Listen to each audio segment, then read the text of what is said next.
Just want to start off, obviously, with Mike's announcement yesterday. Just say a few words about Shilty. I think from the Padres and for myself, a ton of appreciation for Mike and the job he's done here the last 4 years as a member of the Padre organization, and specifically the last 2 years as the manager of the Padres. I think we've had a lot of success here in terms of winning games, and I think in large part to the job Mike's done as a manager, our coaching staff, and our players, and Mike leading that pursuit.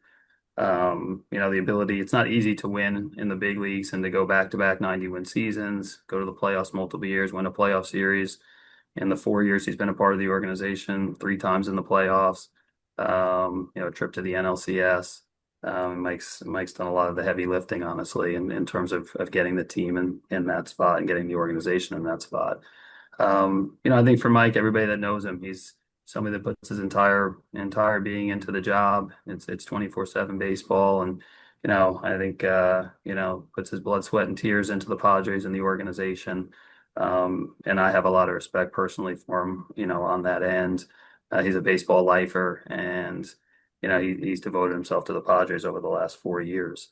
The last few days had the opportunity to talk to Mike a lot, and I think they've been great conversations, reflecting back a lot of good times, good memories, good thoughts from the last few years. Definitely talking about some of the things that we screwed up together, and I screwed up as well. I think it's been nice to hear from him his appreciation for the organization, and specifically his appreciation that he mentioned, like, one of the main reasons why I thought about coming back was our working relationship, and to hear that respect from him, I think is important to me, and meant a lot.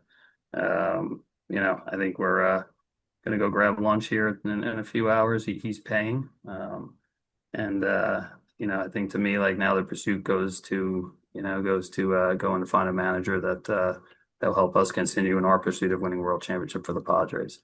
In terms of the season, I know we're going to talk a lot about the year and the offseason ahead. And I think my takeaway overall from the year, I think, is a very good year overall for the organization. Like I mentioned, to get to the playoffs, that's not easy. I think we all take a lot of pride in doing that. It was a hard-fought series against the Cubs, ultimately fell short. And it wasn't the finish that we all wanted. I think a few years ago when I started here, the talk was about getting to the big stage. And that bar has clearly been raised.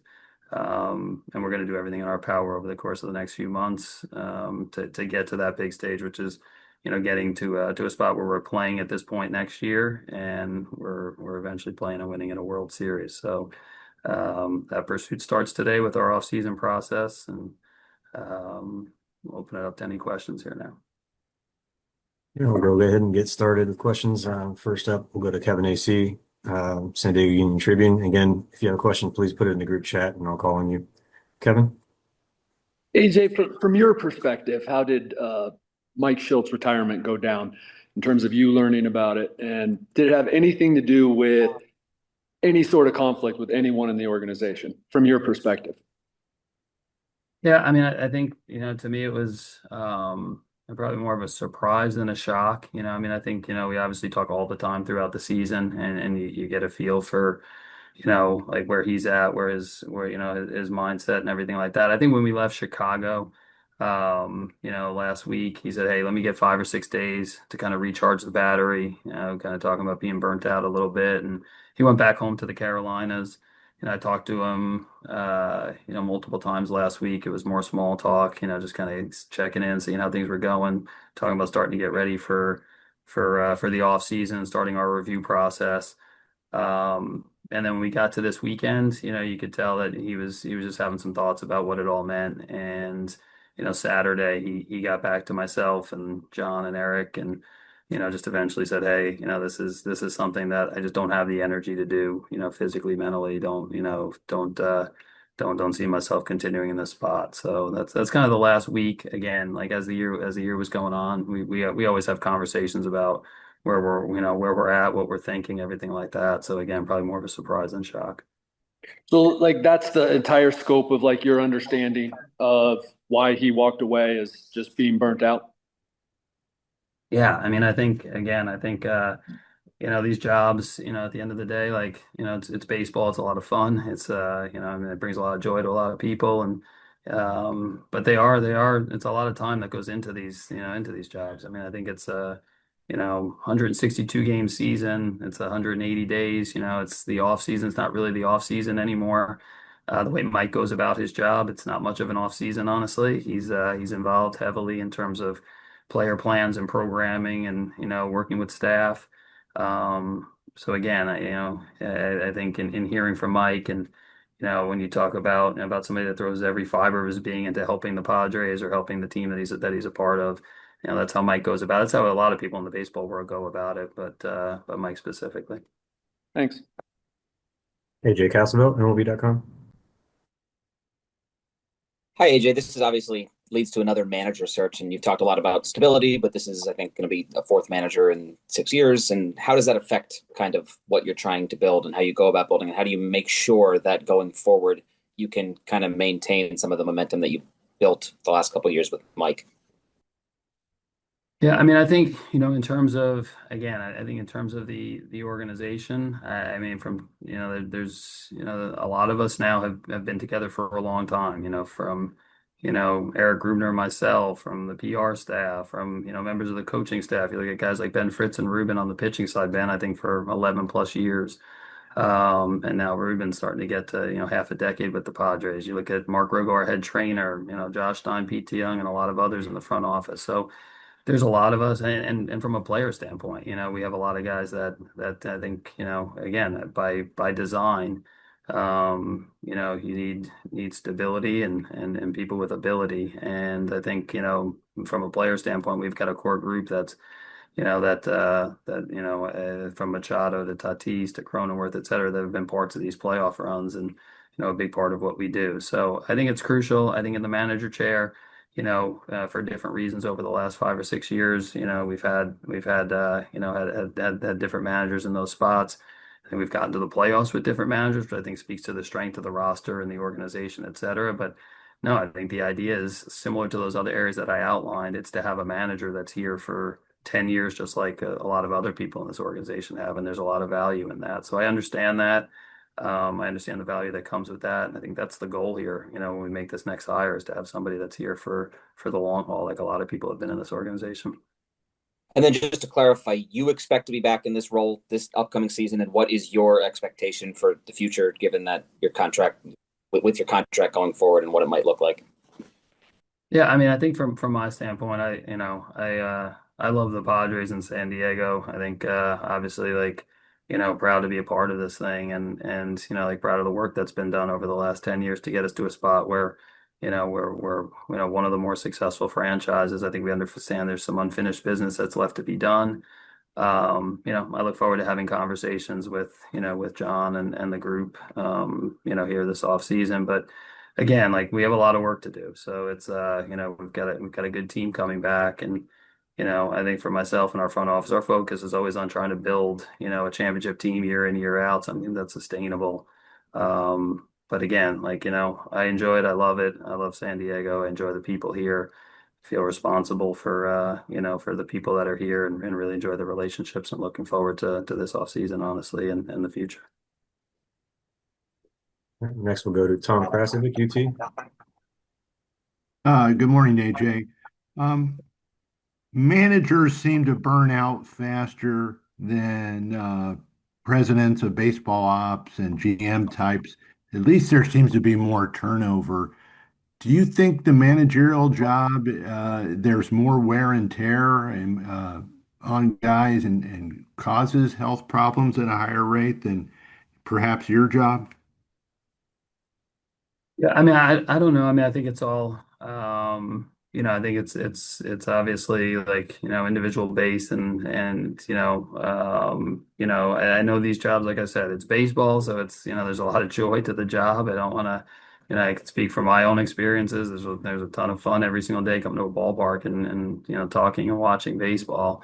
But again, like everybody's going to respond differently. It is like there is a time sensitivity. There's a lot of man hours that are spent on it. So, again, I think from our standpoint, I think as an organization, like there's a lot of togetherness and a lot of people that understand you're spending more time here at the ballpark than you are in most cases with your family. So you got to enjoy it. You got to like it.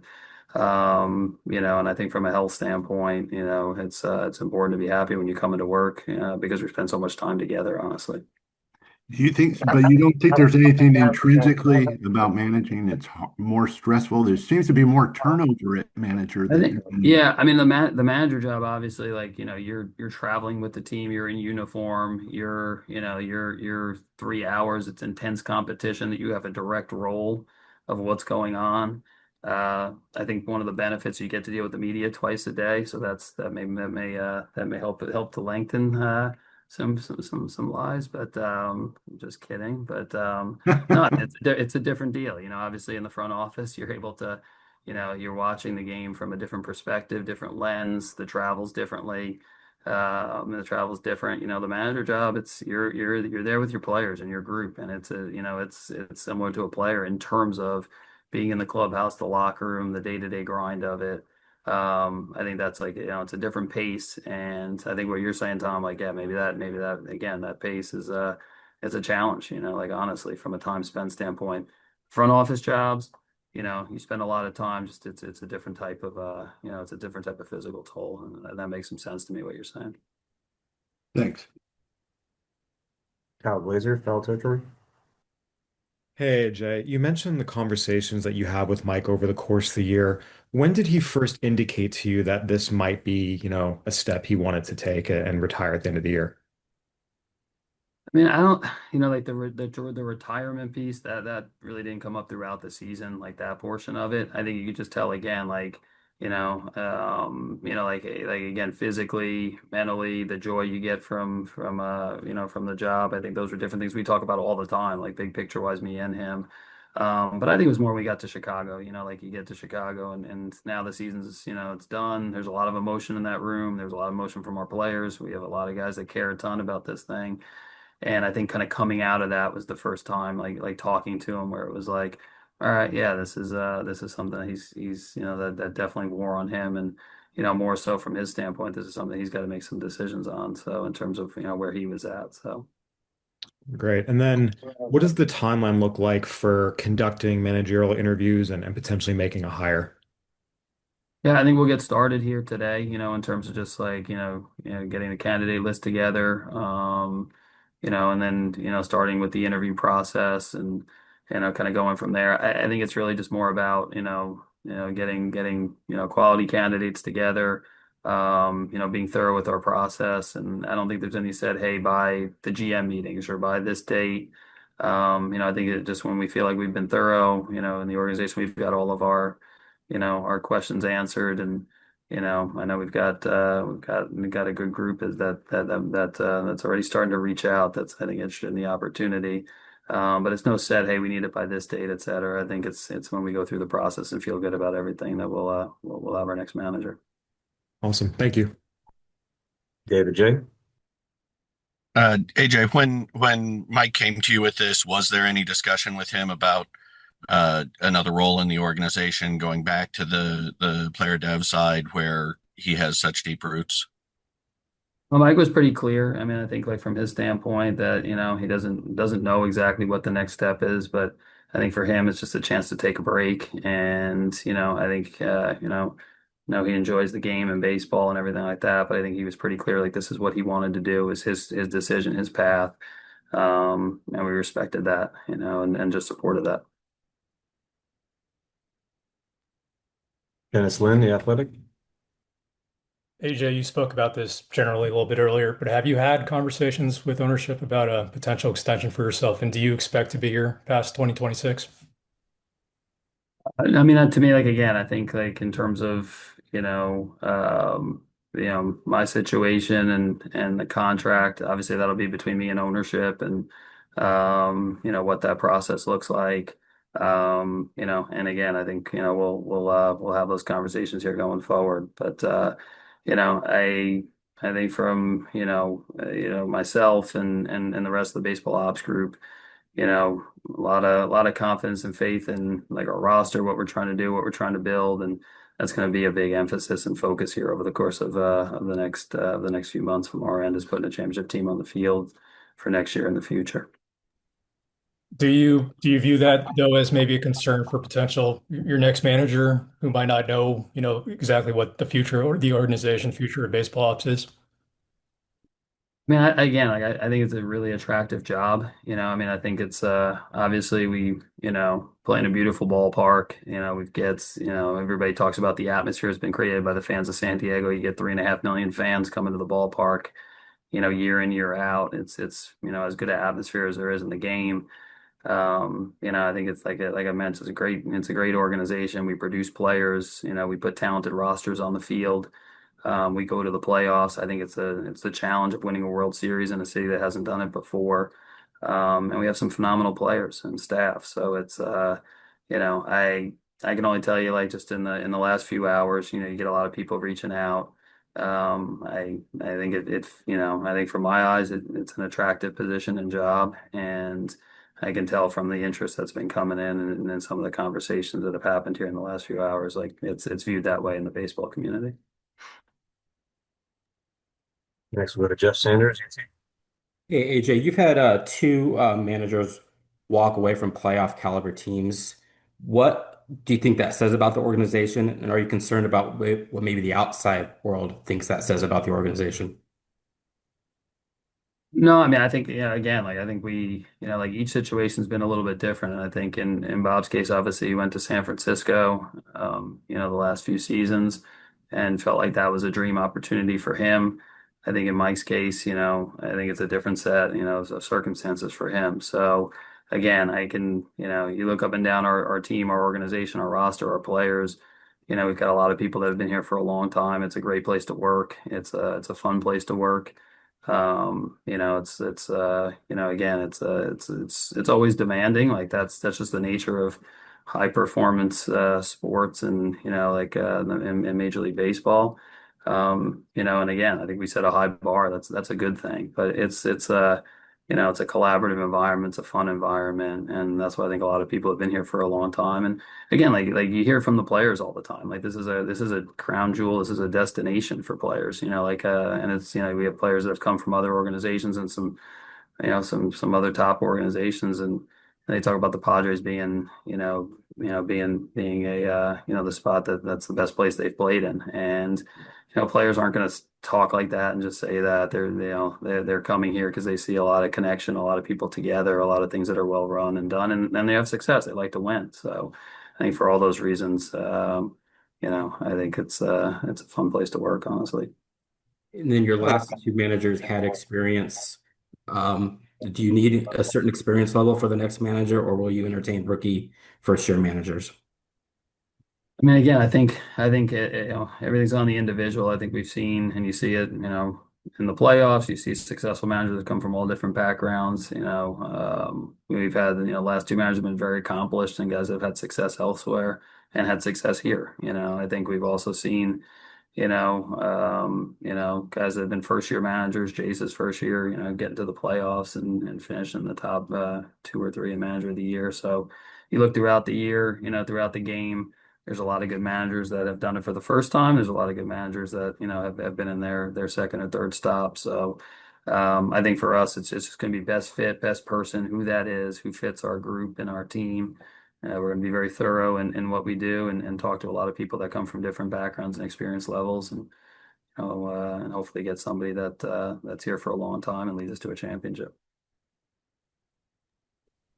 Jake, CBSA.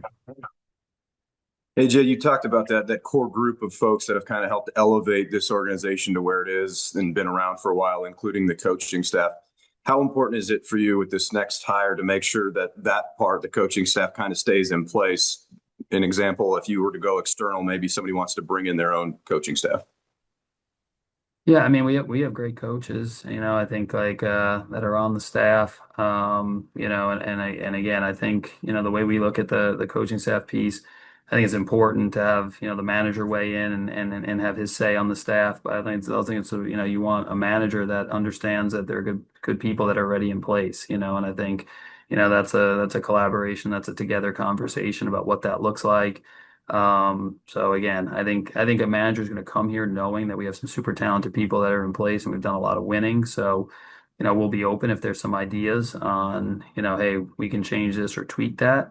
But I think we also understand, and I think anybody we talk to is looking at it going, this is why it's an attractive place, is because we already have some staff members that are in place that are doing a great job, and this is why it's an attractive spot for any candidate, to be a part of that, honestly. So that'll be part of the process once we get a manager in place.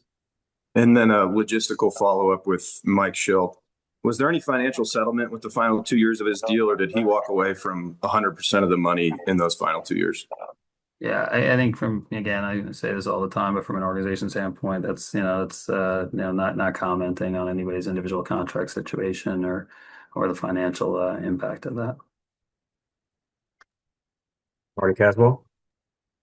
Hi, AJ. Who is going to be involved in the process for hiring the next manager? I mean, yourself, is it ownership? Who else is going to be involved in this? I think when you go through something like this, it's obviously a crucial hire. You want to, you want to, give each candidate an opportunity to get a feel for the organization. So, I think an opportunity to be around, the different departments and then the department heads in baseball ops is important. I think from, having candidates spend time with ownership with Eric Grubner, I think that's important for them to get a good feel for everything, like what the Padres entail, and what it's about. I think part of it's like for us to obviously make an evaluation. I think the one thing though ultimately is you can have different people weigh in with what it looks like and be part of the process. But again, like that relationship between Josh, myself, the manager, that's going to be a key one as well. So again, I think we'll be thorough in that review process, making sure that the candidates get a chance to, and our group gets a chance to go out and have those conversations. And then, ultimately I think it's a conversation, Josh, myself, Eric and John, to make a decision on what that looks like. And by all accounts, Mike had a very close relationship with a lot of key guys in that clubhouse.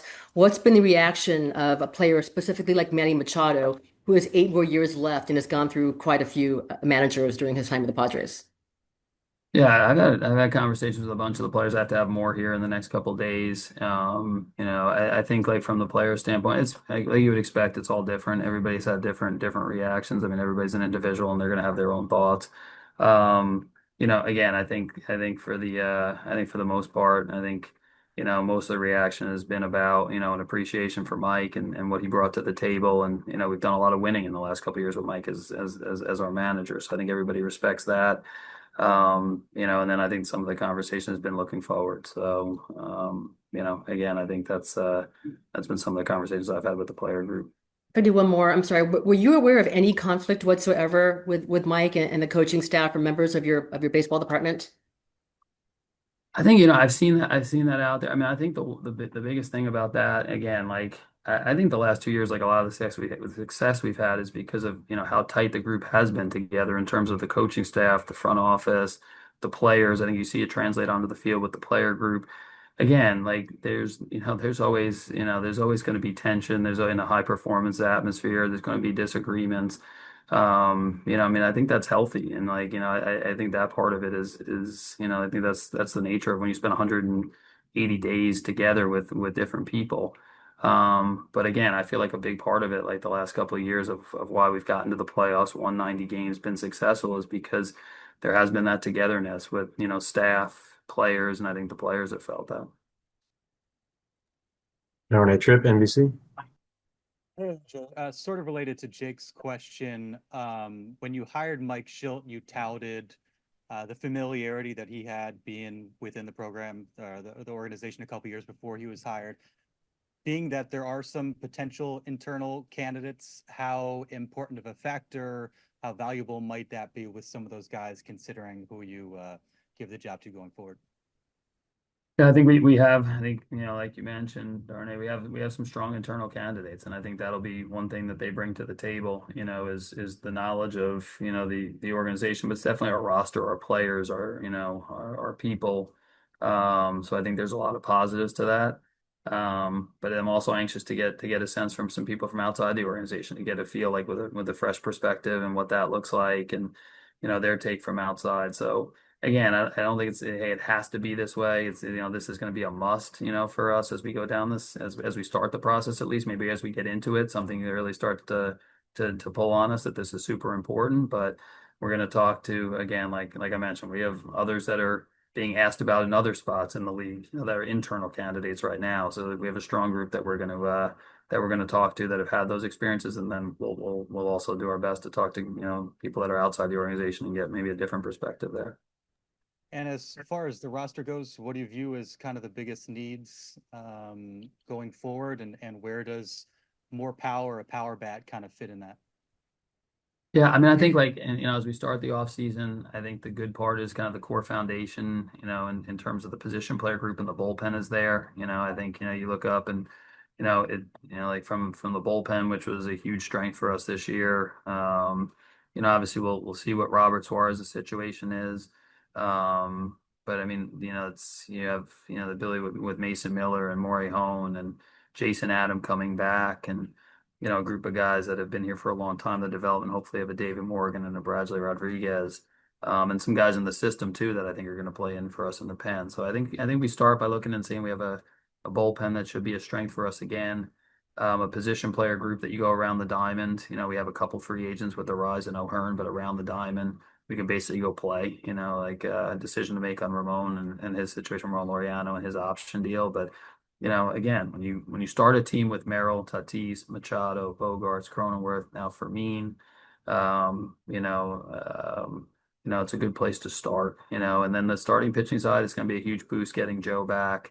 Having Nick back and to front the rotation, I think will be big. With King and Cease free agents, those will be questions for us, Vasquez and Sears and others in the rotation to kind of add to the depth and compete. It's clear like starting pitching is a clear area of need. And then, like you mentioned, on the offensive side, I've seen a lot said, power bat. I think it's like that mix. You want to be able to do both. I think like at times we've had it here, at times, like you look in the postseason, you see some teams where it's like, oh, we need more contact. That's what wins in the postseason now. Then everybody, okay, home runs wins in the postseason. It's like it's both. You got to have a team that can do a lot of things if you're going to try to win a championship. We didn't quite do enough of that this year in terms of just being that offensive force and putting that pressure. There's a lot of ways to do it. Hitting the ball out of the park is obviously a nice thing to do. I think we're capable of doing that. I think we're going to look to add to that. But I think it's that balance between like grinding at bats and hitting the ball out of the ballpark and having that consistent offensive pressure. I think that's what we talk about all the time. We've got to find some ways to get a little bit better on that front this offseason. Thank you. Andy Halloran. Hi, AJ. You may have just answered it, but to confirm, does Mason Miller have any directive this offseason to prepare to compete for a spot in the starting rotation, or do you see him in the pen as reliever for next year? We just talk again, like this is, we'll kind of start our review process and start having more communication with the players, with Ruben and Fritzy in that group also.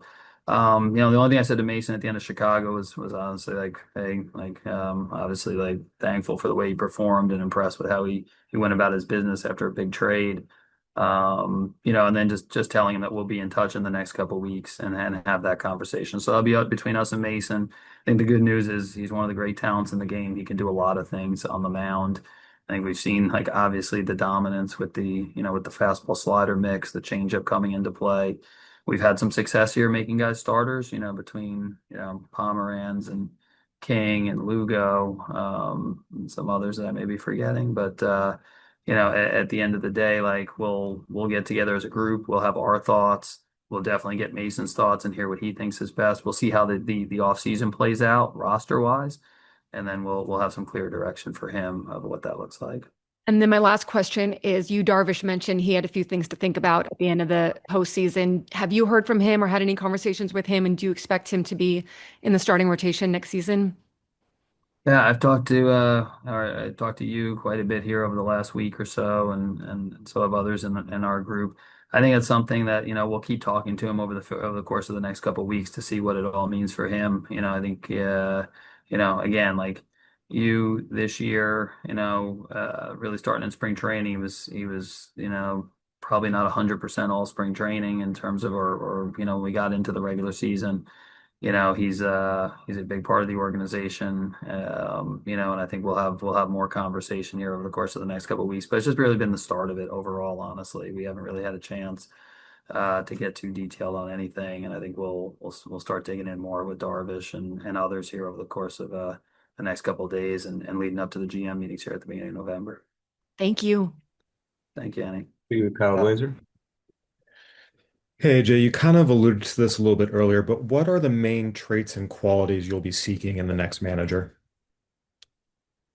I mean, I think starting with, just, baseball knowledge and content. I mean, I think like, somebody that obviously like knows the game very, very well, is always part of it. I think somebody that can, relate to people and players and, has the ability to be honest with players.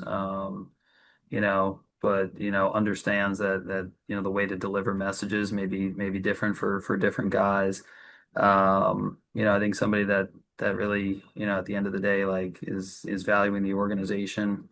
And it's all about the organization and trying to win championships and embraces that. I think somebody that embraces expectations. I think that's a real thing in this market right now. It's like it's a cool thing to be a part of is looking up and like a really good fan base that now like yeah, like the expectation is go win a World Series, and somebody that embraces wanting to do that for the first time in this situation. So, I think somebody that enjoys being part of a good baseball group that loves to talk the game, and ultimately, I think that person's gonna have a lot of say. I think we try to do that as a baseball team to give the manager a lot of say, and hey, remember to use your feel, and you're here for a reason, etc. But somebody that's looking to gather a lot of information, take in different inputs, and then make some big decisions and important decisions for our group. Those are some things I think off the top that we're going to be looking for. And then a player-related question. Manny had his third straight season of a sub 800 OPS. He's moving into his mid 30s. Obviously, he takes a lot of pride in posting every day, but given the production, especially the fall off at the end of the year this year, have you guys had any thoughts or discussions about, changing it up and maybe building in some more off days for him throughout the season to keep him fresher? That'll be again, I think that'll be stuff that we discuss and talk about as we get to the off season. We'll sit down with Manny and kind of get his takes. He's a good self-evaluator in terms of, when we sit down and have these conversations about the off season and things that he can do differently and better. I think again, I think it's all about just trying to get the best performance on the field. And for some guys, that's doing everything you can to play 162. For some guys, that's doing less. Sometimes guys reach that point in their career. I think to me, like that's what the next, couple weeks and months about is one to get Manny's perspective on what he's feeling about his overall season, not just what you're talking about, Kyle, in terms of, the off day component. I think to me that's again like using our manager and our staff to kind of get their feedback and takes, our strength and conditioning group, some sports science in there. And I think like just having the ability to like weigh everything out, come with some detailed information. That's the way the process will work for us. And then we'll have like honest conversation with Manny about what that looks like. And, kind of have to get into the season a little bit too. I think you can have these best laid plans and then the year comes and, maybe that MVP season for Manny is him playing, 162 and go from there. Maybe it's playing a little bit less. I think we're open to those conversations, see where it goes. So Thank you. David J. AJ, just looking forward. It's been 6 months since Ethan Salas was on a baseball field in any meaningful way. A month ago, you thought he was going to be good for instructs and be out on the AFL. He got pulled back. Can you walk us through what's happened so far with rehab progression, what the setback was, and any anticipated next steps for him? yeah, I think again, like Ethan's doing well. He's starting to swing the bat and getting into baseball activity. It's not really a setback. I think it's just been us been like and our medical staff and doctors, and our specialists that we've talked to about Ethan.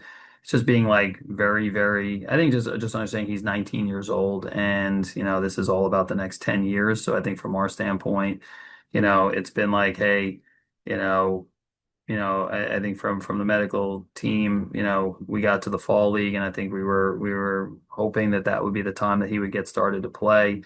I think it's kind of like, hey, instead of being 92% sure, let's be 99% sure, and is it worth, like him playing 2 more weeks in the fall league, or what does that kind of start, jumping off point for him? Where does that begin? So it's not like anything's happened over the course of the last 5 or 6 months where it's like, hey, this was something that is different than what we were originally expecting. I just think it's more from taking the cues from our doctors that are saying, hey, they're kind of the ones that are like, look, this is when he starts. I think that point has moved just to, and I think as we've sat down and looked at it, it's like, is it really worth, if the doctors are saying, let's be, 2 more weeks can do him even more good and can, take the healing process to, to a more complete level. I think it's been more about that. So he's swinging the bat. Saw some video from it the other day. Talked to Riley about it. He looks good. He sounds good. He should be ready to go spring training. I don't think this offseason's a no playing somewhere else, but I think we just want to make sure that, hey, this is we're listening to our doctors doing everything he can because it's about the next 10 years for him. He's 19 years old. So, that's more the Ethan situation. And are there specific either, sort of biometric markers or measurement markers that you're looking for to get from that 92 to 99% certainty? Yeah, I mean, I think again, like I'm not going to go into all the details, but yeah, our doctors obviously, they have a lot of experience. They have imaging, I think they have the ability to look at different things, on film and also on the field and in the training room to kind of be like, hey, this is what we need to see to get him to that spot. And we're listening to all of that. They've got a good plan. They've been good at this. We've had a couple other players in the past that have had these stress reactions and we've gotten them back to performing and it hasn't been a long-term issue. I don't expect it to be for Ethan. We have time just for a couple more questions. We'll go back to the offenders. Hey, AJ, back to Schultz real quick. Were you made aware in season that he was having health issues and or facing death threats?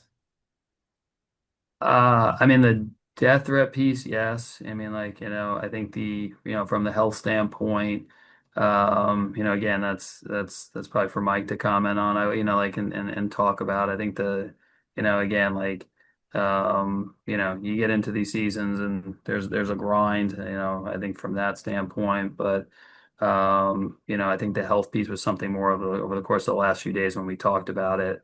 Just him kind of explaining how he felt and from a health standpoint.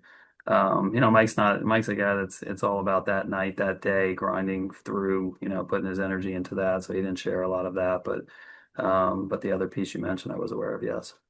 And then are you inclined to leave Morion in the bullpen at this point? I think similar to what we talked about with Mason Miller. I mean, again, I don't want to say, I think that's what the next couple of weeks is going to be for, is like sitting down with our group and our team and, having those conversations. I think a tremendous year for Adrian. It's been a lot of fun to be a part of and to watch. Seeing his progression. He's always been a super talent and, he's found a home there in the bullpen. So we'll obviously, take all of that into consideration. I think he can do a lot of things. You have a lefty that's throwing 3+ pitches with command and, the ability to use him in different places in the game. I think that'll be a conversation as we get into it, similar to Mason, about what that looks like here for next year. But that's what I think the next couple of weeks and month will be about. And then last one for me, Luis Campusano, 25 homers, 1,000 OPS at AAA. How would you assess the organization's ability to leverage that, especially as a right-handed bat at the big league level this year? I mean, I think for Campy, it's again, it's when you have a team that's you're contending year in year out for a playoff berth in a playoff situation, breaking in young players, which you have to do. I think that's always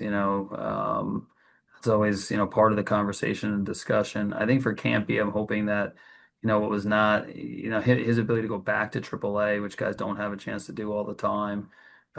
He dominated the level. The reports coming out of AAA have been really good. So I'm hoping that as a baseball player that, while it wasn't at the big league level, that he had an opportunity to develop and grow this year. He's going to be in our mix for next year for sure. I'm hoping his experiences this year, are gonna help him overall as a player. And, I'm looking forward to seeing he's a guy that kills it in the off season every year. I know he'll be ready coming into spring training. And, when we look at ways to get better and what that looks like, power bats that can catch, plus bats, guys that were, I don't know if he's going to be a AAA player of the year, but, did a lot of great things there. I think that's going to be a fun conversation for the next couple of weeks and months about what that looks like. And I think that'll be something that we look at when we look at our offense and how we continue to get better. Was there a conversation about at least having him around September 1st, part of the roster, getting him involved before needing him in an emergency in the playoffs? Yeah, obviously he's always on the radar, and I think with the performance that he had at AAA and the reports that we talked about, he was there was always a lot of conversation about Campy, our catching situation, what's best. I think he obviously got up there at the very end, and I think would have been ready to help us, but it was definitely part of our conversations throughout the year, and definitely as we got to September. Thanks. Brandon Stone. Hello there, AJ. Two questions for you. The first, I believe you mentioned there's an upcoming lunch between the two of you. Um, Presuming that Mike either stays retired or if he ends up going somewhere else later in time, is there a window, an opening for him to come back, maybe even to his original job, the special assistant job? Yeah, again, like I just kind of following Mike's lead on that front, and I think he was very clear over the course of the last week and the last few days that, for him, this was more about whether he wanted to manage or just kind of take a step back, and I think from a retirement standpoint. So I think all of us just respecting that. Again, I don't think any topic, to me at lunch, we'll always talk baseball and life and see what that looks like. But in terms of hearing what Mike said over the course of the last few days and the last week, I think he's pretty clear that for him this was either managing or not having that role that you mentioned. Thank you. And my second one, you mentioned the fatigue and the hurt that he was feeling specifically during that wild card series in Chicago. And thinking back about some of the scenes we saw, the argument with Xander and then Shildt coming out being angry, and then what happened in the dugout after the game was over. I'm wondering your thoughts about the mental build of the team right now, and also what were your comments to the team? Was there any sort of disciplinary action after what happened in the dugout with the umpire? Well, I think in that scenario, I viewed it more again. I think it's this is these are obviously highly charged moments, playoff games. It's the most stressful, the most intense. Obviously it was a tough call, and you're gonna have in that moment in those situations, people are gonna be supercharged, and again, I think the league did what they needed to do and what they felt like was right. I haven't spoken with Bogey and Jose. I will here, I'm sure, over the course of the next couple of days, and just kind of talk to them about the discipline, fine and a suspension. And Iglesias is a free agent here coming up. But again, I think like I'm the way our players handle themselves all year, what I've seen from our staff and players in terms of being professional, being on the field, being competitive, but understanding where that line is from a sportsmanship standpoint, I thought was super high all year. And like obviously the last that last moment there was unfortunate in terms of the call and having some guys that care a lot. But I thought our team all year was what handled themselves very well in those moments. Thank you very much. Thank you, Brandon. With Jake. AJ, I just wanted to follow up. You confirmed that Mike was facing some death threats. In your time in MLB, have you known that to be common? Obviously, that would be incredibly disheartening, but is that a common theme or uncommon?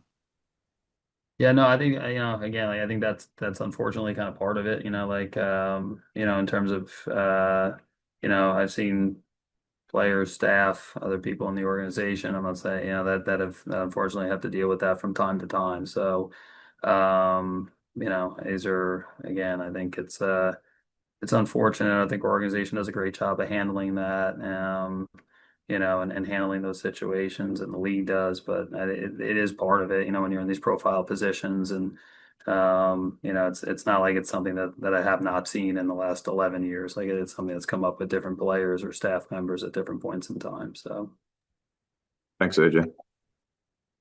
All right, thank you, AJ.